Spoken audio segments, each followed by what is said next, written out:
नमस्ते दोस्तों, मेरा नाम शेषराज है और मैं एक शराबी हूँ। भगवान की असीम कृपा है, अल्कोहलिक्स एनोनिमस का साथ है। हाय हाय सभी को नमस्कार। भगवान की असीम कृपा है, अल्कोहलिक्स एनोनिमस का साथ है, आप सब लोगों की संगत है।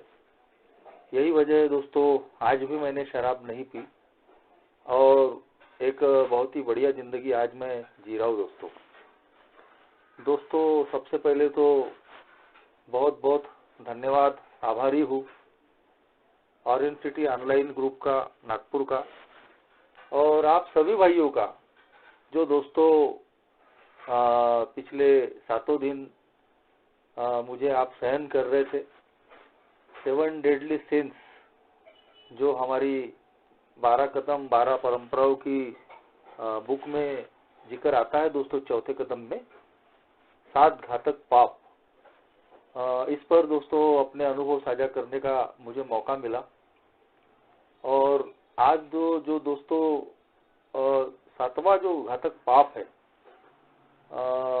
स्लोथ, आलस्य, इस पर दोस्तों मुझे अपने अनुभव साझा करना है। दोस्तों ए में आने के बाद ही हमको सारी चीजें फिर से रिमाइंड होती है। इसलिए बोल रहा हूँ दोस्तों, ऐसा नहीं था कि ये चीजें मैंने पहले सुनी नहीं थी। बचपन से ही मैं ये सुनते हुए आया था दोस्तों कि घमंडी नहीं होना आदमी ने, रावण का घमंड नहीं रहा तो हमारा क्या रहेगा। हमने लालची नहीं बनना चाहिए, ज्यादा लालच नहीं करनी चाहिए। हमने कहीं तो भी अपनी काम वासना पे नियंत्रण रखना चाहिए, ये बहुत बुरी चीज होती है। किसी पे बेवजह गुस्सा या खुन्नस नहीं पालनी चाहिए। तो ठीक ऐसे ही दोस्तों ये भी बचपन से ही सुनते आ रहा था कि जो आलसीपन होता है, जो आलस्य होता है, ये हम लोगों का बहुत बड़ा शत्रु है। इससे कहीं तो भी दोस्तों मेरी जो प्रोग्रेस है, वो प्रोग्रेस में रुकावट बनती है। सही समय पे, सही वक्त पे अगर मैंने जो काम मैंने करना चाहिए वो काम अगर मैंने नहीं किया और मैं नहीं कर रहा हूं, तो ये मेरे आलसीपन का स्वभाव है, मेरा आलस्य है। तो इसका खामियाजा मुझे मेरी जिंदगी में भुगतना ही पड़ता है। तो ये चीजें दोस्तों कहीं तो भी बचपन से ही मैं सुनते आ रहा था। लेकिन इन स्वभाव दोषों की जो तीव्रता है, ये तीव्रता दोस्तों और इसका जो एग्जैक्ट नेचर है, ये अल्कोहलिक्स एनोनिमस में आने के बाद ही समझ में आया। हम सभी दोस्तों अल्कोहलिज्म नाम की खतरनाक बीमारी से ग्रसित है, जिसको बोला गया है कि ये कनिंग, बैफलिंग और पावरफुल डिजीज है, यानी चालाक, चकमा देने वाली, भ्रम में डालने वाली और शक्तिशाली बीमारी। और ऐसी बीमारी की जो सिर्फ मेरे शरीर को ही लगी हुई नहीं है दोस्तों, ये जो बीमारी है ये मेरे मन को भी ग्रसित की हुई है, मेरी पर्सनैलिटी को भी उसने ग्रसित किया है और भावनाओं को भी ग्रसित किया है। ए में आने के बाद ही पहली बार सुनने को मिला दोस्तों कि मैं इमोशनली सिक पर्सन हूँ। सिर्फ इमोशनली वीक ही नहीं हूँ, यानी भावनात्मक रूप से सिर्फ मैं कमजोर ही नहीं हूँ, मैं भावनात्मक रूप से सिक हूँ, कमजोर हूँ, बीमार हूँ। तो अल्कोहलिज्म से जब मैं रिकवरी करना चाहता हूँ तो मुझे अपने सारे फ्रंट पे रिकवरी करनी पड़ती है। अगर ये प्रोग्राम सिर्फ शराब बंद करने का होता तो दोस्तों शराब बंद होने के बाद में हम दोबारा ए में आते ही नहीं थे। आज हम सभी ए की मीटिंग में बार बार आ रहे हैं, चाहे हमको कितने भी साल हो। तो इसके पीछे का ही कारण है कि ये बीमारी सिर्फ शारीरिक नहीं है, सिर्फ अल्कोहल ही हमारा प्रॉब्लम नहीं था। जो शराब है वो तो बिग बुक चैप्टर 5 में साफ तौर पर लिखी है दोस्तों कि वो एक सिर्फ सिम्टम है, एक लक्षण है हमारी बीमारी का। और दरअसल हमारी जो असल बीमारी है दोस्तों, वो है हमारी पर्सनैलिटी को लगी हुई है, यानी हमारे इज़म को लगी हुई है। और अगर मैं शराब से हमेशा के लिए दूर रहना चाहता हूँ और उसके साथों साथ दोस्तों एक मैं हैप्पी, जॉयस और फ्री लाइफ जीना चाहता हूँ, यानी शराब बंद करने के बाद में जिंदगी में मजा भी आना चाहिए, तकलीफों में मैं कम से कम गिरना चाहिए, उसी के लिए बोला गया दोस्तों कि मुझे सिर्फ अल्कोहल से दूर होकर काम नहीं चलेगा, अल्कोहलिज्म पे काम करना पड़ेगा, इज्म पे काम करना पड़ेगा। उस इज्म को समझना पड़ेगा कि जो मेरी जिंदगी में बार बार शराब लेकर आता है, और न सिर्फ शराब लेकर आता है बल्कि मेरी जिंदगी को तहस नहस करते रखता है, एक अशांति और तनाव और डर से भरा हुआ रखता है। तो कहीं तो भी दोस्तों हम जिस प्रकार की गुलामी से ग्रसित लोग थे, 24 आवर्स का मैं शराबी था। क्या गुलामी होंगी वो, सवेरे उठते बराबर शराब चाहिए थी, रात को सोने के लिए, खाने के लिए, चलने फिरने के लिए, काम करने के लिए शराब लगती थी। कितनी बड़ी ये गुलामी थी दोस्तों। इस गुलामी से आज हमें आजादी मिली है, तो हम फिर दोबारा उस गुलामी में नहीं जाना चाहते, और इसीलिए दोस्तों उस गुलामी की तरफ, उस दलदल में लेके जाने वाले जो भी कारण है, उन कारणों को जानने का ये प्रोग्राम है और जानकर उस पर काम करने का प्रोग्राम है दोस्तों। इसीलिए 12 कदमों का प्रोग्राम हमारे सामने में रखा गया, जिसमें सबसे जो क्रूशियल, जो हमारा टर्निंग पॉइंट वाला जो स्टेप है, वो है दोस्तों चौथा कदम।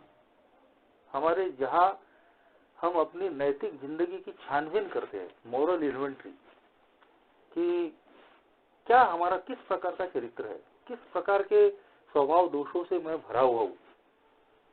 इनको जानना मेरे लिए इसलिए भी जरूरी है दोस्तों कि ए में आने के पहले भी मैं कई बार शराब से दूर होते रहा, कंडीशनली सही, कभी 1 दिन के लिए, कभी 8 दिन के लिए, कभी 1 महीने के लिए।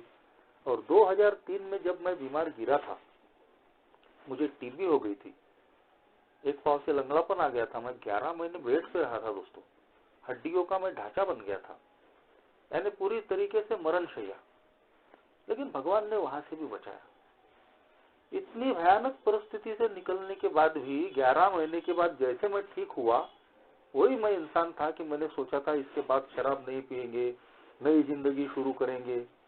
लेकिन कितनी खतरनाक ये बीमारी है कि 11 महीने के बाद में फिर दोबारा मेरी जिंदगी में शराब आई। तो सिर्फ अल्कोहल का प्रॉब्लम नहीं था दोस्तों, प्रॉब्लम मेरे इज्म का भी था, क्योंकि मैं एक इगोइस्ट पर्सनालिटी था, अंदर से घमंड से कूट कूट के भरा। आई एम डिफरेंट, हार नहीं मानने वाला, अरे कर लेंगे मैनेज, हो जाता है कभी कभी। तो यही जो मेरा स्वभाव है, शायद इसी ने मुझे फिर दोबारा शराब पिलाया। और बाकी के भी मेरे चरित्र के जो दोष थे, जैसा मेरे अंदर में खुन्नस की भावना थी पिताजी के प्रति या और भी लोगों के प्रति, कहीं तो भी मेरे अंदर में अनियंत्रित काम वासना की भी भावना थी, क्योंकि मैं ए में आने के पहले मेरी शादी नहीं हुई थी, ए में आने के बाद मेरी शादी हुई। मैं कुंवारा ही था दोस्तों, तो कहीं तो भी मेरी शराब को बढ़ाने में सेक्स का भी बहुत बड़ा रोल था। तो ये चीजें ए में आने के बाद में समझ में आई। ठीक वैसे ही दोस्तों ये जो सारे चरित्र के दोषों में से ये जो मेरा दोष है, स्लोथ, आलसीपन, आलस्य, अभी पुराने दिनों की उतनी यादें तो ताजा नहीं होती, लेकिन मैं मानता हूं कि ये मेरे साथ में हमेशा काम करते रहा। कहीं तो भी जिस वक्त मैंने अपनी जिंदगी में क्रूशियल जो पॉइंट होता है, उसमें जो हमने निर्णय लेने चाहिए थे अपनी जिंदगी को अच्छा बनाने के लिए, कुछ तो भी हासिल करने के लिए, उसी वक्त अचानक दोस्तों हम आलसीपन का शिकार बन जाते। और कहीं कहीं एक फियर भी रहता है, वो फियर बोलता है कि यार वो काम जो हम करना चाहते हैं वो होगा या नहीं होगा, तो फिर उस फियर की वजह से हम उसको डिले भी करते हैं, प्रोक्रेस्टिनेशन बोलते जिसको, टालना। करेंगे ना, आज ही करना जरूरी है क्या, अभी उतना कुछ तो अपना बिगड़ा नहीं बॉस, अभी तो सब चल रहा है ना, चलने देते हैं। तो मुझे लगता है कि शराबीपन से निकलने के लिए या एक अपनी जिंदगी को ठीक करने के लिए जो चीजें मैंने स्टेप्स पहले उठानी चाहिए थी, मैं उनको नहीं उठा पाया। उसके पीछे का कारण हो सकता है दोस्तों, उस वक्त अभी मुझे पूरा याद नहीं आता, लेकिन आज ऐसा लगता है कि ये जो मेरे स्वभाव का जो दोष था, आलस्य, चीजों को टालना, प्रोक्रेस्टिनेट करना, डिले करना, तो जरूर बेशक दोस्तों मुझे लगता है कि इसकी वजह से भी मेरा काफी नुकसान हुआ। तो इसको पाप की श्रेणी में क्यों रखा गया, ये कई बार मुझे भी कंफ्यूजन होता था कि 7 घातक पाप बोले हैं, तो स्लोथ या आलसीपन कैसा पाप हो सकता है। तो सीधी बात है दोस्तों, मुझे जो समझ में आती है कि हमारे इस प्रोक्रेस्टिनेट करने का जो स्वभाव है या डिले करने का या टालने का, चाहे अपनी प्रगति को या लोगों के कामों को, तो सीधी बात है कि इस वजह से मैं कई बार अपना भी नुकसान कर लेता हूँ और दूसरों का भी नुकसान कर लेता हूँ। और ये जो नुकसान है किसी की जिंदगी से भी संबंधित हो सकता है। मान लीजिए कि कोई बीमार आदमी है, उसको सही समय पे मेरी मदद की आवश्यकता है, सही समय पे मैंने कुछ एक्शन उठानी चाहिए, या फिर वो जान से भी जा सकता है। जैसा हम अल्कोहलिक्स एनोनिमस में आज एक ही मेंबर है, अगर हमको कोई 12 स्टेपिंग कॉल आया है, किसी पीड़ित शराबी को हमको मैसेज कैरी करना है, लेकिन दोस्तों ये हमारा आलसीपन कि भाई करेंगे ना, आज नहीं जाएंगे, कल जाएंगे, मौका देखकर जाएंगे, तो इन चीजों की वजह से, इस स्वभाव की वजह से कई बार दोस्तों हम उस पीड़ित शराबी तक नहीं पहुंच पाते, और बाद में कभी कभी हम भूल भी जाते हैं, या फिर नहीं भी भूले तो हम जब उस तक पहुंचना चाहिए था हम उस तक नहीं पहुंच पाते। मैंने अपने एक ही लाइफ में भी ऐसे अनुभव लिया हो दोस्तों, कि मुझे जब किसी का मैसेज मिला तो कुछ मेरी जिंदगी में भी इन 13 सालों में उदाहरण है कि मैं उन लोगों तक पहुंच नहीं पाया, और बाद में पता चला दोस्तों कि वो व्यक्ति दुनिया से चले गया। तो क्या ये जो उसकी जो जिंदगी चली गई, ठीक है कि मेरी ही वजह से वो मरा, ऐसा नहीं बोल सकते भाई, लेकिन मैंने अपनी जिम्मेदारी निभाया क्या? जो मेरा दायित्व है, जो भगवान ने मेरे लिए एक विशेष काम मुझे सौंपा है, कोई किसी और में ये पावर नहीं है कि जो एक शराबी की शराब बंद करवा सके, लेकिन भगवान ने दोस्तों ये मौका मुझे दिया मेरे अनुभवों की वजह से, कि मैं अपने अनुभव जब उसके सामने में रखता हूँ तो उन अनुभवों से मोटिवेट होके हो सकता है दोस्तों वो शराब बंद कर दे और उसकी जिंदगी बच जाए। एक ही जिंदगी नहीं दोस्तों, अनेक जिंदगियां बच जाती है। जब एक शराबी शराब से दूर होता है तो उसका पूरा परिवार सुखी हो जाता है, उससे जुड़े हुए सब लोग खुश हो जाते हैं। तो अगर मैं किसी का 12 स्टेपिंग कॉल आया है, किसी को मैसेज देना है और सही समय पे अगर मैंने वो काम नहीं किया, तो क्या मैं उसकी जान जाने का जिम्मेदार नहीं हूँ? मैं ये बचाव नहीं कर सकता कि वो तो बेवड़ा था, वो तो अल्कोहलिक था, उसने अपने आप का खुद ये कर लेना चाहिए था। दोस्तों ऐसा नहीं है, मैं जिम्मेदारी से बच नहीं सकता। यही चीजें दोस्तों हमारी निजी लाइफ में भी होती है। निजी लाइफ में भी बहुत सारी जिम्मेदारियां हम पर आती है, लेकिन अगर हमारा स्वभाव दोस्तों यही टालने वाला, टालम टाल करने वाला, टाल मटोल स्वभाव है, बेवजह डिले करने वाला, करेंगे आज नहीं कल करेंगे, समय है, कोई इतनी जल्दी नहीं है, तो बाहरी जिंदगी में भी हम अपने घर में बोलो, काम धंधे पे बोलो या और जगह बोलो, हम किसी का बहुत बड़ा नुकसान कर सकते हैं। तो इसीलिए शायद मुझे लगता है दोस्तों कि जब सवाल अपने और दूसरे के फायदे का और नुकसान का आता है तो जरूर दोस्तों इसको पाप की श्रेणी में रखा ही जाना चाहिए। ये जो मेरे अंदर की जो भावना है, ये जो चरित्र का दोष है, आलस्य, ये कहीं तो भी मेरा भी नुकसान करता है और दोस्तों औरों का भी नुकसान करता है। शायद इसीलिए इसे पाप की श्रेणी में रखा है। दोस्तों ऐसा नहीं है कि अल्कोहलिज्म के दिनों में मुझे ऐसे संकेत नहीं मिले कि वह मेरी शराब बढ़ रही है। दोस्तों इसीलिए दोस्तों मुझे ऐसा लगता है कि हमारा ये जो स्वभाव दोष है, इसकी वजह से ना सिर्फ दोस्तों हमारा खुद का नुकसान होता है, वैसे ही दोस्तों किसी और का भी नुकसान या बहुत बड़ा जिंदगी और मौत का सवाल भी ये बन सकता है।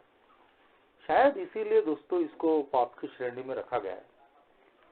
अल्कोहलिक्स एनोनिमस में आने के बाद दोस्तों अगर मेरे अंदर में ईमानदारी है, मेरा मन खुला है और मेरी मन की तैयारी हुई है, तो जरूर ये प्रोग्राम हमारे साथ में काम करता है दोस्तों, और हम शराब से दूर होते जाते हैं।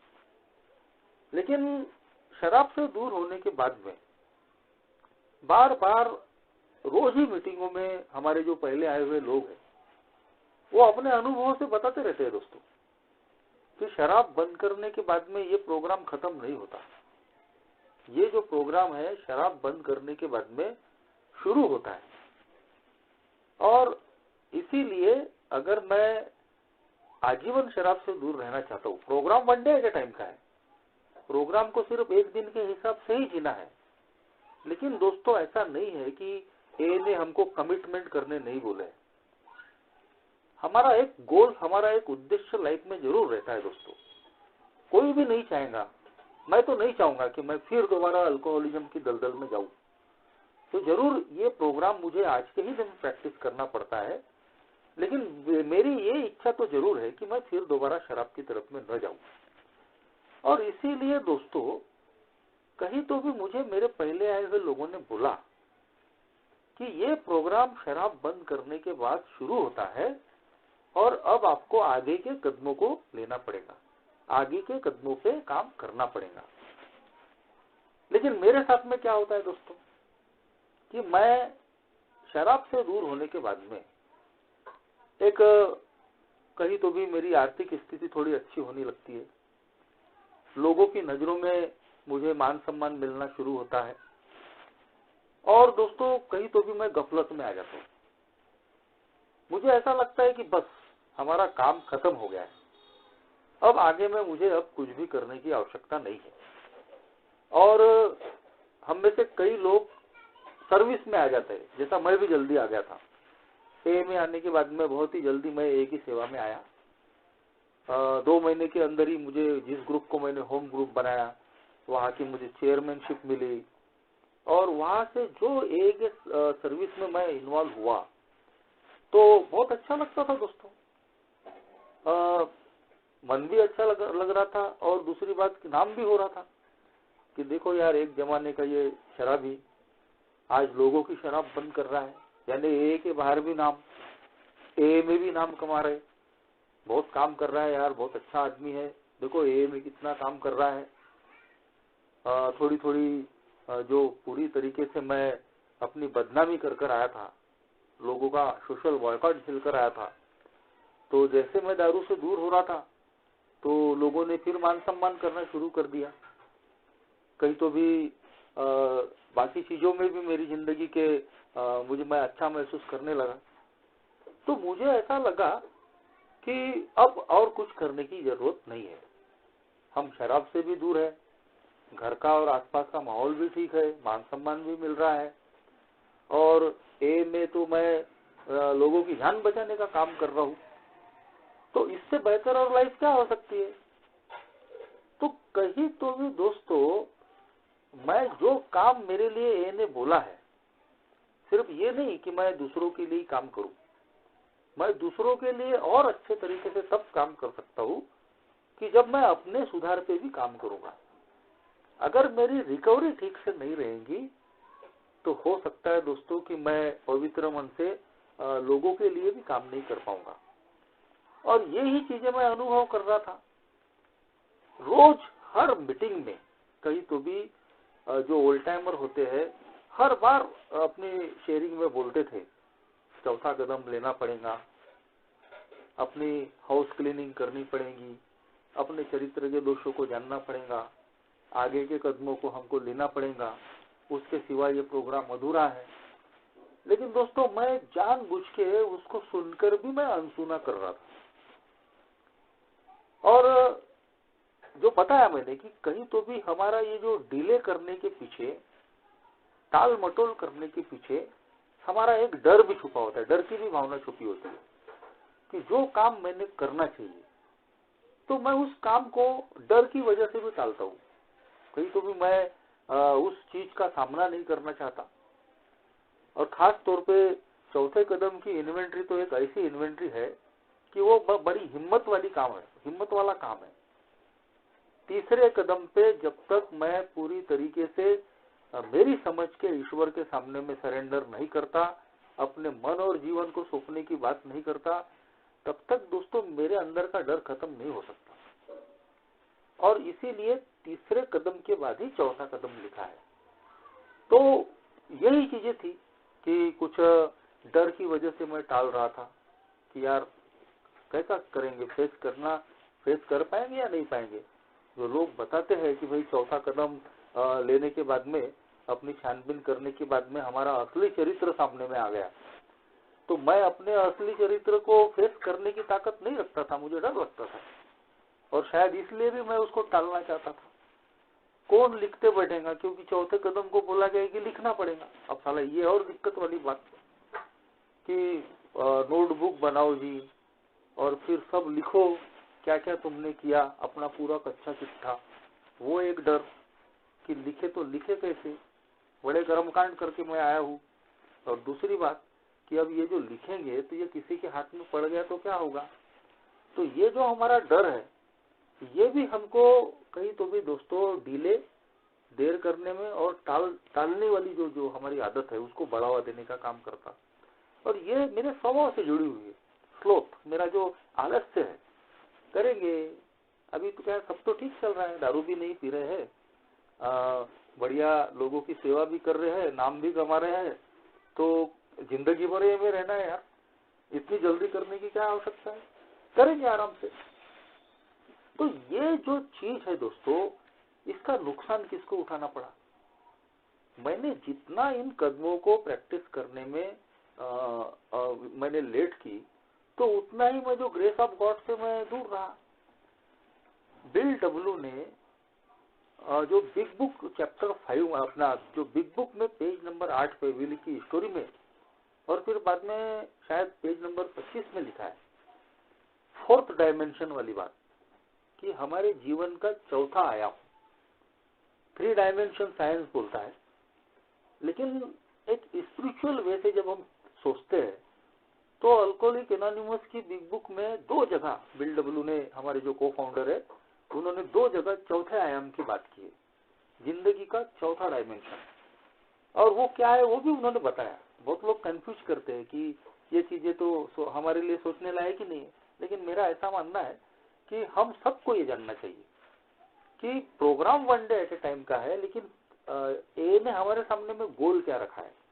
और ये हर ए के मेंबर का अधिकार है कि वो उस चौथे आयाम को जिंदगी के अनुभव करे।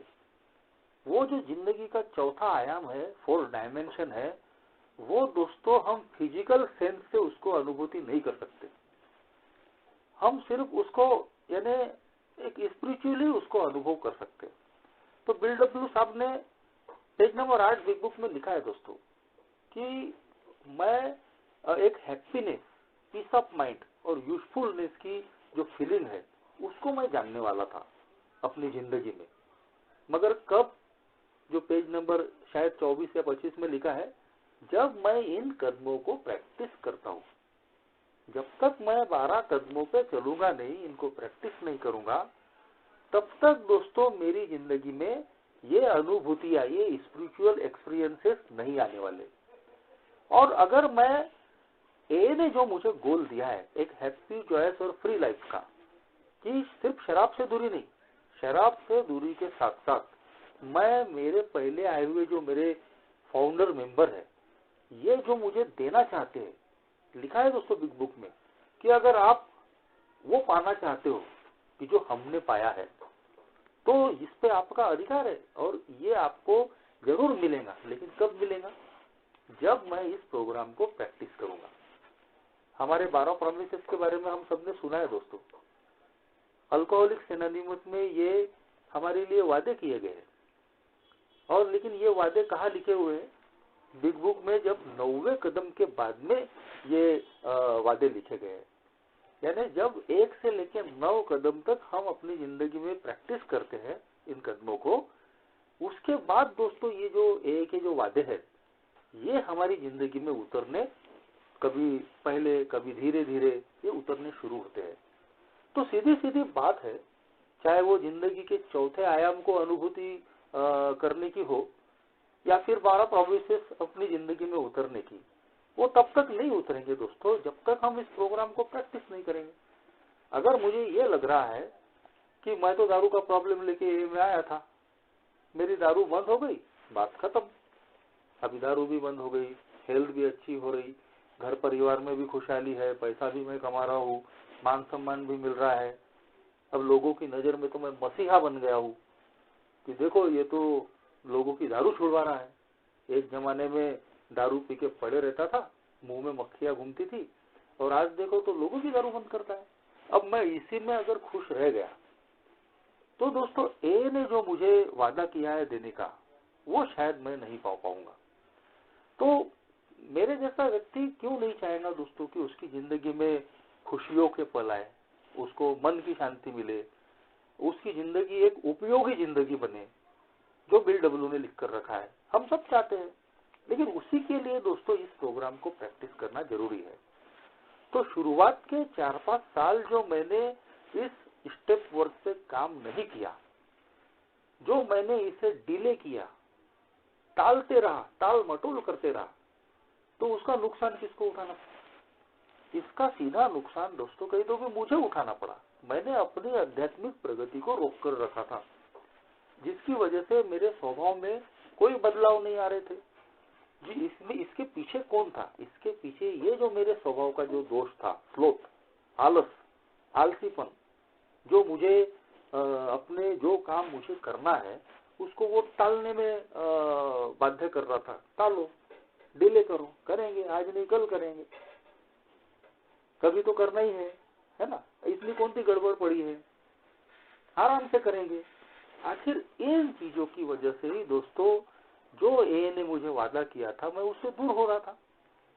लेकिन जैसे ही दोस्तों मैंने अपने अनुभवों से और दूसरों के अनुभवों से मैंने इन स्वभाव दोषों की तीव्रता देखी कि कैसे अपने चरित्र के दोषों पे काम नहीं करने की वजह से, अपनी सफाई नहीं करने की वजह से लोग बार बार शराब की तरफ जा रहे थे।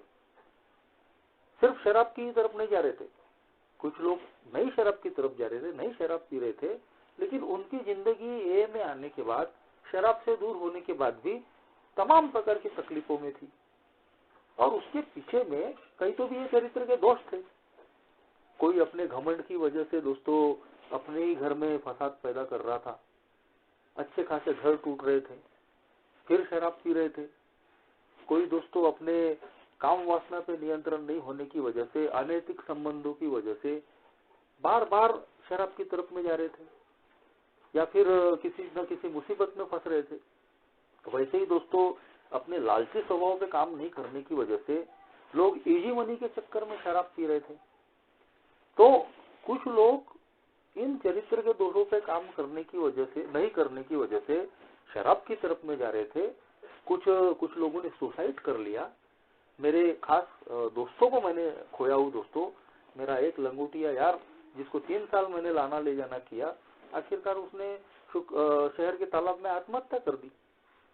और ऐसे ही अनगिनत लोगों को मैंने ए में आने के बाद भी, ए का मैसेज मिलने के बाद भी कई तो भी दोस्तों इस प्रोग्राम से दूर जाते हुए देखा। और ऐसे ही कई लोग थे कि जिन्होंने अपने कैरेक्टर डिफेक्ट्स पे काम नहीं किया सही समय पे। मेन बात है कि सही समय पे काम नहीं करने की वजह से वो लोग तकलीफों में गिरे। घर होते हुए भी उनके घर बिक रहे, शराब से दूर होते हुए भी वो तमाम प्रकार के कर्जों में लिप्त है। इस लॉकडाउन में ही हमने एक मेंबर खोया कि बहुत सारा उन्होंने कर्जा ले लिया। और हेलो, और दोस्तों वो कहीं तो भी इंतजार करते हैं, नेटवर्क का प्रॉब्लम है, लेफ्ट हो गए। हाँ, आ गया हूँ, आवाज आया? हाँ, आ रही है। तो ऐसे ही दोस्तों, जो हमारे स्वभाव दोष है, तो इन स्वभाव दोषों की वजह से जरूरी नहीं है कि हम शराब की ही तरफ में जाएंगे। अगर हम शराब की तरफ नहीं भी गए तो भी इन स्वभाव दोषों की वजह से, इन पर सही समय पे काम नहीं करने की वजह से हम तमाम प्रकार की परेशानियों में घिरे रह सकते हैं। हम लोगों की वजह से सिर्फ हमारा ही नुकसान नहीं होता, इस आलसी स्वभाव की वजह से, इस टालने वाले स्वभाव की वजह से, बल्कि मैं और लोगों का भी नुकसान मैं कर सकता हूँ। अभी रिसेंट की बात बताता हूँ दोस्तों कि 1.5 साल पहले ये हुआ कि मेरी जो लड़की है उसको दूर के आई विजन का प्रॉब्लम था। तो सारी टेस्ट होने के बाद में डॉक्टरों ने बताया कि उसका नेचुरल ये प्रॉब्लम है, उसकी आंखों की कुछ नसें बराबर खुली नहीं है। तो अभी उम्र उसकी कम है, तो कोशिश की जा सकती है कि ज्यादा से ज्यादा उसकी जितनी जो नर्व्स है जितनी ओपन हो सकती है वो ओपन हो सकती है। तो उन्होंने कहीं तो भी एक पैचिंग करके, उनका एक तरीका रहता है जो आंखों पे अपन 2-2 घंटे के लिए एक आंख पर बांधा जाता है, ताकि जो आंखें हैं उनको थोड़ा दबाव मिले और वो नसें खुल सके। लेकिन जैसा लॉकडाउन लगा तो दोस्तों इस पूरे 1 साल में मैंने वो पैचिंग किया ही नहीं, पूरा 1 साल। तो ये तो एक बहुत बड़ी ग्रेस ऑफ गॉड रही कि अभी लॉकडाउन खुलने के बाद में जब मैं फिर दोबारा जब लड़की का आई चेकअप करने लेकर गया तो उसके चश्मे का नंबर नहीं बढ़ा। लेकिन जैसे ही मैंने डॉक्टर को बताया, डॉक्टर ने पूछा कि आपने घर में पैचिंग तो किया ना? नहीं, बोला मैंने नहीं किया। तो बोले कब से नहीं कर रहे? तो मैं बोला जब से लॉकडाउन लगा। तो बोले पूरा 1 साल हो गया, 1 साल से आपने पैचिंग नहीं किया? बोला हाँ। तो मुझे लगा, बोला कि क्या दवाखाने में भी जाना नहीं है क्योंकि कोरोना के हाल खराब है, तो उसमें क्या आप दवाखाने कैसा जाए, क्योंकि बड़ी खराब हालत थी हॉस्पिटलों की, कोई भी हॉस्पिटल में जाना नहीं चाहता था, अच्छा आदमी तो बिल्कुल नहीं जाना चाहता था। तो मैंने भी साल भर हॉस्पिटल नहीं गया। लेकिन नहीं गया तो नहीं गया, लेकिन मैंने जो डॉक्टर ने मुझे बताया था वो भी मैंने साल भर नहीं किया। अब ये शुक्र भगवान का है कि कोई बहुत ज्यादा कॉम्प्लिकेशन लड़की को नहीं आया। अभी भी उसका वही प्रॉब्लम है, उसको बहुत बड़ा नंबर का ग्लास लग रहा है। लेकिन दोस्तों, मैं अपने इस आलसीपन के स्वभाव से आज मैं सोचता हूँ कि ऐसी ही अनगिनत गलतियां मैंने की, जिसकी वजह से दोस्तों मुझे बाद में खामियाजा उठाना पड़ा। तो ये जो हमारे स्वभाव का दोष है दोस्तों, कि जब हम सही समय पे जो काम हमने करना चाहिए तब हम सुस्त पड़ जाते हैं। जब काम कर सकते हैं और वो हमने जरूरी है, उसी वक्त करना जरूरी है, तो उसको बेफिजूल में हम टालने का काम करते हैं। जैसा अभी मैंने बताया दोस्तों कि अल्कोहलिक्स एनोनिमस में जब एक मेंबर है, तो 12 स्टेपिंग कॉल यानी किसी पीड़ित शराबी को मैसेज देने की जब बात आती है, उसको भूलकर भी हमने टालना नहीं चाहिए। मैं अगर उस तक नहीं पहुंच सकता हूं तो मैं वो जो मैसेज है कहीं ना कहीं दूसरे अन्य मेंबर को ट्रांसफर कर दूं कि भाई मेरा जाना नहीं हो पा रहा है, लेकिन आप वहां चले जाओ, क्योंकि उस पीड़ित अल्कोहलिक को सही समय पे जल्द से जल्द मैसेज मिलना बहुत जरूरी है। मेरी 13 साल की लाइफ में अनगिनत लोगों से मैं चूक गया और बाद में पता चला दोस्तों कि वो व्यक्ति तो ऊपर चले गया है। तो उसकी जानने का जिम्मेदार मैं अपने आप को क्यों नहीं मानूं? मेरे इस आलसीपन के स्वभाव की वजह से और टालने की वजह से भी तो हो सकता है कि उसकी जान गई है। तो ये जो चीज है, यही चीजें दोस्तों मैं जब ए का प्रोग्राम प्रैक्टिस करता हूँ तो उस पर भी लागू होती है कि हर स्टेप बाय स्टेप मुझे कदम लेने पड़ते हैं। लेकिन अगर मैं इन कदमों को नहीं जिया, इनको मैं टाल रहा हूँ, तो सीधी बात है कि मैं अपना नुकसान कर रहा हूँ। मेरी जो पर्सनैलिटी है उसमें प्रोफाउंड चेंज नहीं आ रहा। अल्कोहलिक्स एनोनिमस में आने के बाद मैंने शुरुआत के सालों में अनुभव किया, दारू से दूर हूँ, अच्छी सर्विस कर रहा हूँ, लेकिन मेरे स्वभाव में परिवर्तन नहीं आने की वजह से सब कुछ वैसे का वैसा ही था। घर में भी वही मेरा डोमिनेटिंग नेचर, वही भड़कना, वही गुस्सा और वही रिजेंटमेंट पालने वाला स्वभाव। सब मेरे हिसाब से होना चाहिए, मैं जैसा बोलता हूँ वैसा होना चाहिए। यहाँ भी मेरे मन के खिलाफ में हुआ तो मैं लोगों के ऊपर में भड़क जाता था, उनका गुस्सा करता था, उनके प्रति रिजेंटमेंट पालता था। और उसका नतीजा ये हुआ कि ए में आने के बाद में भी मेरी रिजेंटमेंट की लिस्ट बढ़ती ही चली गई। अल्कोहलिक्स एनोनिमस के भी 60-70 मेंबरों से मेरे रिजेंटमेंट, लोगों से संबंध खराब हो रहे मेरे स्वभाव की वजह से। तो आखिरकार अल्कोहलिक्स एनोनिमस में आने के बाद भी मैंने अपने आप को बदलने की जब कोशिश नहीं किया, अपने आप को जो बदलाव की प्रक्रिया से मैं दूर रखा, उस स्टेप्स जो मैंने सही समय पे लेने चाहिए उनको मैंने टालने का काम किया, तो उसका नतीजा भी मुझे ही भुगतना पड़ा। जो संबंध बिगड़ने से बच सकते थे मैं उनको बचा नहीं पाया। जो एक ग्रेस ऑफ गॉड मेरे पे पहले होनी चाहिए थी वो बाद में लेट हुई।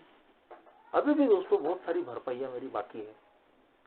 एक मन वैसा ही बोलता है जैसा मैं बताया कि कहीं तो भी हमारा एक फियर भी होता है, डर भी। ये टालने वाली जो हमारी आदत है उसके पीछे डर का भी एक बहुत बड़ा कारण होता है कि अगर मैं जो भी काम मैं करने जा रहा हूँ तो वो होगा या नहीं होगा, या करने गए तो क्या कुछ हो जाएगा भाई, ये मन में डर होता है और इसलिए भी हम टालने की कोशिश करते हैं। तो कई भरपाइयां मेरी अभी भी बाकी है कि वही एक प्रोक्रेस्टिनेशन करेंगे, ये में जिंदगी बितानी है, अभी वो सही समय नहीं आया है तो मैं उनको टालने की कोशिश करता हूँ। लेकिन मेरी आध्यात्मिक प्रगति पे मैं खुद ही ब्लॉकेज कर रहा हूँ ना।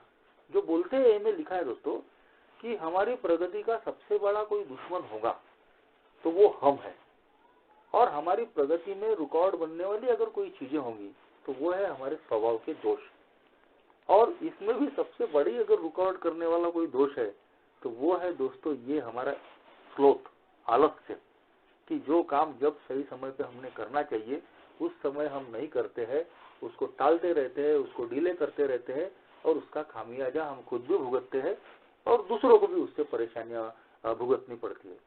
अभी और एक रिसेंट की मैं अभी ना उदाहरण दूंगा कि साल भर लॉकडाउन में सारे काम धंधे ठप, मैं भी घर में ही पड़े रहा हूँ, तो बस ऑनलाइन मीटिंगें कर रहा हूँ दिन रात, सवेरे शाम दोपहर, स्पीकर मीटिंग्स।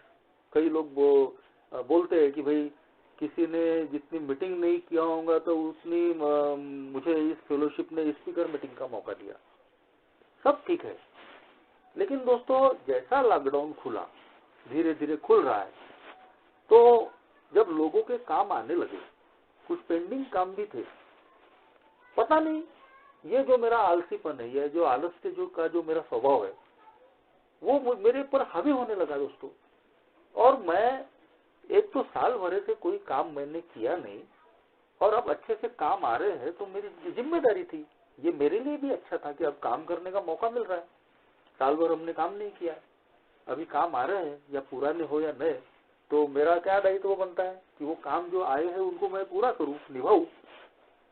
लेकिन समझ में ही नहीं आ रहा था दोस्तों कि मेरा ये जो स्वभाव दोष है, कैरेक्टर डिफेक्ट, प्रोक्रेस्टिनेशन करना, टालते जाना, टाल मटोल करना, डिले करना, बेवजह डिले, वो काम मैं कर सकता हूँ अभी लेकिन फिर भी करेंगे ना, है समय, आराम से करेंगे। और उससे क्या हो रहा है दोस्तों, नैतिकता का अधपतन। कैसे नैतिकता का अधपतन?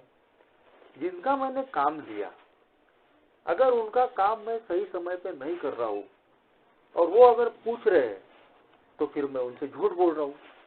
यानी देखिए, ये जो मेरा आलसी स्वभाव है वो सही समय पे मुझे काम नहीं करने देता, मैं जानबूझ के चीजों को टालता हूँ, और फिर जब जिम्मेदारी तय होती है, आगे वाला पूछता है जिनके मैंने काम नहीं किया, तो फिर मुझे झूठ बोलना पड़ता है। अब ये नैतिकता का अधपतन नहीं है तो क्या है? अल्कोहलिक्स एनोनिमस में आने के बाद भी अगर मुझे इस स्वभाव का आसरा लेना पड़ रहा है तो फिर ये कहीं तो भी मेरी रिकवरी का हिस्सा है दोस्तों, कि मैं अपनी रिकवरी पे ठीक तरीके से काम नहीं कर पा रहा हूँ। और ये चीजें जो मैं करता हूँ तो उसका खामियाजा ये होता है कि मेरा मन अशांत रहता है, एक गिल्ट पैदा होती है, अपराधीपन की भावना। अरे यार साला मैं काम कर सकता था, उसका किया नहीं, अब झूठ बोलना पड़ रहा है। अल्कोहलिक्स एनोनिमस के मेंबर नहीं होते ना दोस्तों तो कोई चिंता की बात नहीं थी, लेकिन अब ए में आने के बाद में जब हम स्पिरिचुअल प्रोग्राम पे चलते हैं तो कोई भी गलत काम कर लो उसकी सबसे पहली सजा मिलती है हमको, स्पिरिचुअल पनिशमेंट। कोई भी गलत काम कर लो स्पिरिचुअल पनिशमेंट ये मिलती है कि हम अंदर से बेचैन हो जाते, हमारी आत्म शांति चली जाती, हमारे अंदर में डर भर जाता और हम कहीं तो भी सेल्फ पिटी में जाते हैं, एक गिल्ट अंदर में आता है, यार मैं क्या कर रहा हूँ। अल्कोहलिज्म में पीने के दिनों में भी वैसे ही बेईमानियां करता था, झूठ बोलता था, टोपियां पहनाता था और आज आके नैतिकता के अधपतन पे बड़ी बड़ी बातें करता हूँ। लेकिन अल्कोहलिक्स एनोनिमस में आने के बाद में नैतिकता का अधपतन जो मैं कर रहा हूँ उसका क्या, आज भी मुझे झूठ बोलना पड़ रहा है, आज भी मुझे टोपी पहनानी पड़ रही, आज भी मुझे बेईमानियां करनी पड़ रही, तो फिर मेरी स्पिरिचुअल रिकवरी रह कहाँ गई। मतलब साफ है दोस्तों, सीधी सीधा कि मैं अपनी आध्यात्मिक प्रगति पे, अपने आप को बदलने पे काम ही नहीं कर रहा हूँ। और इसके पीछे ये जो स्वभाव का दोष है, आलसीपन, स्लोथ, ये बहुत पीछे से काम करते रहता है। तो कहीं तो भी दोस्तों अल्कोहलिक्स एनोनिमस में इन 12 कदमों में इससे बचने का भी, इससे निकलने का भी रास्ता छुपा है। छठवां कदम, विलिंगनेस। हम इस बात पर पूरी तरह तैयार हो गए कि भगवान हमारे चरित्र के दोषों को दूर कर दे। बीमारी पता चल गई, चौथे 5वें कदम पे हमको पता चल गया हमारी असली बीमारी क्या है, एग्जैक्ट नेचर ऑफ रॉन्ग पता चल गया। लेकिन अब आगे क्या, आगे है दोस्तों, मुझे जैसा शराब छोड़ने के लिए मैंने अपने अंदर में विलिंगनेस पैदा किया, ठीक वैसे ही विलिंगनेस दोस्तों मुझे मेरे चरित्र के, बाकी चरित्र के दोषों से दूर होने के लिए भी विलिंगनेस लगती है। इसीलिए 6वें कदम को बोला गया है विलिंगनेस। तो हमारे चरित्र के दोष पूरी तरीके से निकलेंगे या नहीं निकलेंगे वो बात की बात है। मेरे अंदर से जो आलस्य है वो जाएगा या नहीं जाएगा पूरी तरीके से अलग बात है, लेकिन मैं तैयार हूँ क्या मैं ये मान रहा हूँ कि मेरा ये जो आलसीपन है या जो प्रोक्रेस्टिनेट करने का जो मेरा स्वभाव है, जानबूझ के चीजों को टाल मटोल करने वाला, डिले करने वाला, क्या मैं कबूल करता हूँ कि ये मेरे चरित्र का दोष है, इसकी वजह से मेरी लाइफ अनमैनेजेबल हुई है, इसकी वजह से मैं लोगों को भी नुकसान पहुंचा रहा हूँ। अगर मैंने चौथे 5वें कदम पे अपनी अच्छी छानबीन की है और इस बात को मैंने कबूल किया हूँ और मैं जानता हूँ कि ये स्वभाव दोष की तीव्रता इतनी खतरनाक है कि मुझे शराब न पिलाए लेकिन मेरी जिंदगी में तकलीफें पैदा कर सकता है, दूसरों की जिंदगियों को खतरे में डाल सकता है, तो दोस्तों मुझे 6वें कदम पे तैयार होना ही पड़ता है, इंटायरली रेडी कि भगवान मैं अपने इन चरित्र के दोषों को दूर करने के लिए मदद मांगता हूँ, मैं तैयार हूँ, तैयारी का कदम। और उसके बाद में आगे के जो स्टेप्स है उन पर मुझे काम करते रहना पड़ता है। 7वें कदम में मैं भगवान से रोज प्रार्थना करता हूँ कि भगवान मेरे अंदर में ये जो आलसीपन की भावना है, ये जो टालने वाली जो मेरा स्वभाव है, इससे मुझे बचा। 10वें कदम में रोज के रोज डेली इन्वेंट्री, स्पॉट इन्वेंट्री कि आज मैं जो कुछ भी कर रहा हूँ तो मेरा ये स्वभाव दोष तो काम नहीं कर रहा, मैं जानबूझ के चीजों को टाल तो नहीं रहा। अपने व्यवसाय में मैं देखता हूँ दोस्तों बहुत तकलीफ होती है, मुझे बहुत तकलीफ होती है इस स्वभाव की वजह से। मैं क्या करता हूँ, काम जमा के रखता हूँ, आज करेंगे कल करेंगे, आज करेंगे कल करेंगे, और फिर कई बार क्या होता है दोस्तों कि जब वो काम मुझे पूरा करने का होता है तो मेरे पास में समय नहीं होता और मुझे इतनी तकलीफ होती है सही समय पे वो काम पूरा करने में कि क्या बताऊं। कई बार मुझे मेरे जिस काम के लिए मैं 1 घंटा मेरा जा सकता है तो कई घंटे मेरे उस काम में चले जाते हैं और फिर मानसिक रूप से परेशानियां, मन अशांत, डर भर जाता है कि यार अभी 2 ही दिन बचे हैं या कल ही मुझे ये काम करना है तो काम होगा या नहीं होगा, सही समय पे ये काम पूरा हो गया नहीं होगा। लेकिन इन परिस्थितियों को पैदा किया किसने, उसके लिए मैं जिम्मेदार हूँ, ये मेरा आलसीपन, ये मेरा आलस्य जिम्मेदार है। तो दोस्तों चाहे ए का प्रोग्राम लेने की बात हो या हमारी निजी लाइफ में, ये जो आलसीपन का जो स्वभाव है, ये जो आलस्य है, ये बहुत नुकसानदेह है। हमारी कहीं तो भी आध्यात्मिक प्रगति ही नहीं, हमारी भौतिक प्रगति में भी रुकावट बनने का ये काम करता है। अगर मैं जो जैसा मैंने बताया, ये जो 1 या 12 कदम हमको जिंदगी का चौथा आयाम उसका अनुभव लेने के लिए हमको तैयार करते हैं, मेरी जिंदगी में एक हैप्पी जॉयस और फ्री लाइफ देने का जो वादा करते हैं, तो मैं अगर आलसी बने रहूंगा, स्टेप्स पे काम नहीं करूंगा, अगर टालते रहूंगा इन चीजों को, तो मैं इन चीजों को सही समय पे नहीं पा पाऊंगा। और फिर ऐसा नहीं होना चाहिए कि जब हम अल्कोहल के बारे में बोलते हैं, यार ए का मैसेज पहले मिल गया होता ना तो बहुत अच्छा हुआ था। अरे भाई, तो अब ए का मैसेज मिल गया, तो अल्कोहलिक्स एनोनिमस जो 12 प्रोमिसेस के वादे कर रही है, एक हैप्पी जॉयस फ्री लाइफ की जो बात कर रही है, तो उसको पाने के लिए जल्दी क्यों नहीं कर रहा आदमी, क्यों देरी लगा रहा है। बिल्कुल इस प्रोग्राम को स्पॉन्सर के साथ मिलके हमने ये गोल बनाना चाहिए कि नहीं यार, मैं भी जो मेरे पहले आए हुए लोग एक खुशनुमा जिंदगी जी रहे, एक जॉय ऑफ लाइफ उनकी जिंदगी में है, तो मैं भी ये पाना चाहता हूँ।